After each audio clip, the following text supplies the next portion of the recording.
आप सभी का वेदिका मोटिवेशन चैनल में स्वागत है।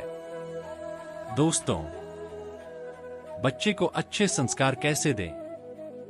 संस्कार हमें अपने परिवार, दोस्त, समाज से मिलता है और अगर हमें फिर भी संस्कार की कमी है तो हम एक प्रसिद्ध व्यक्ति की बायोग्राफी पढ़ सकते हैं और उनके जीवन की अच्छी बातों को अपने जीवन में उतारना चालू कर देना चाहिए। और हमें सही गलत बातों पर विचार करना आना चाहिए। हमें सही गलत की समझ होनी चाहिए जिससे हमारे संस्कारों में बढ़ोतरी हो। अच्छी कामों को प्रोत्साहित करें और बुरे काम को बढ़ावा न दें। आपके बच्चे अवश्य बड़े होकर एक अच्छे और संस्कारी इंसान बनेंगे। बच्चों में अच्छे संस्कार विकसित करने में माँ बाप की भूमिका काफी अहम होती है। अगर माता पिता संस्कारी होंगे तभी तो बच्चे भी संस्कारी बनेंगे। बच्चे संस्कारी कैसे बनते हैं? जन्म से 21 साल की उम्र तक रखें इन बातों का ध्यान। जन्म से लेकर 21 वर्ष तक मुख्य रूप से संस्कारों का निर्माण होता है। इस अवस्था में पड़ी हुई आदतें ही आगे चलकर संस्कार का रूप ले लेती हैं। कहते हैं, बच्चे के संस्कार उसके खुद के जीवन की ही नहीं बल्कि पूरे समाज की दिशा और दशा तय करते हैं। बच्चों में ज्यादातर संस्कार उनके माँ बाप से आते हैं और संस्कारों को विकसित करने में उनकी बहुत बड़ी भूमिका होती है। बचपन में दिए गए संस्कार व्यक्ति के साथ आजीवन रहते हैं। इसलिए बच्चों को सही संस्कार देना अत्यंत महत्वपूर्ण हो जाता है। माँ बाप के अलावा कई और भी ऐसी चीजें हैं जो बच्चे के संस्कार तय करती हैं। बच्चे संस्कारी कैसे बनते हैं?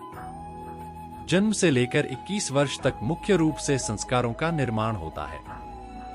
इस अवस्था में पड़ी हुई आदतें ही आगे चलकर संस्कार का रूप ले लेती हैं।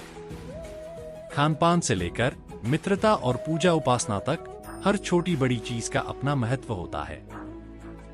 बच्चे के ऊपर माता पिता के संस्कारों का प्रभाव भी पड़ता है। जन्म से लेकर 5 वर्ष तक इन बातों का ध्यान रखें। इस उम्र में बच्चे के आहार और खानपान का विशेष ख्याल रखना चाहिए। इस उम्र में जो खाने पीने की आदतें पड़ जाती हैं, वो जीवन भर नहीं छूटती। चूंकि खानपान से ही सोच और विचार बनते हैं, अतः सोच समझकर आहार देना चाहिए। मांसाहार, फास्ट फूड, बासी और तेल मसाले वाले भोजन से बच्चों को बचाना जरूरी होगा। किसी भी बच्चे की बेहतरीन परवरिश के लिए घर का माहौल अहम भूमिका निभाता है। आपके घर का माहौल खुशनुमा और प्यार भरा है तो बच्चा मजबूत, निडर और साहसी बनेगा। घर का माहौल खराब होने से बच्चों के मन में डर और चिंता बनी रहती है। 6 से 10 वर्ष तक इन बातों का ध्यान रखें। इस उम्र में बच्चे के अंदर शुभ और अशुभ आदतें आने लगती हैं। बच्चे को धर्म, ईश्वर और व्यवहार के बारे में ज्ञान होने लगता है। इस समय घर का माहौल शुद्ध और सात्विक रखें। घर के लोग अपने व्यवहार और आचरण को दुरुस्त रखें। बच्चे को सही और गलत के बीच का फर्क सिखाएं। 11 से 16 वर्ष तक इन बातों का ध्यान रखें। इसी उम्र में बच्चा शिक्षा और ज्ञान के बारे में सजग होता है। बच्चे को विषय, करियर और सफलता की चिंता होने लगती है। इस समय बच्चे को मंत्रों और आसन आदि के बारे में बताना चाहिए ताकि बच्चा शिक्षा में एकाग्र हो और उसका शारीरिक और मानसिक विकास ठीक तरीके से हो। बच्चे पर अपनी रुचि न थोपें, उसकी इच्छानुसार विषय लेने दें। 17 से 21 वर्ष तक इन बातों का ध्यान रखें।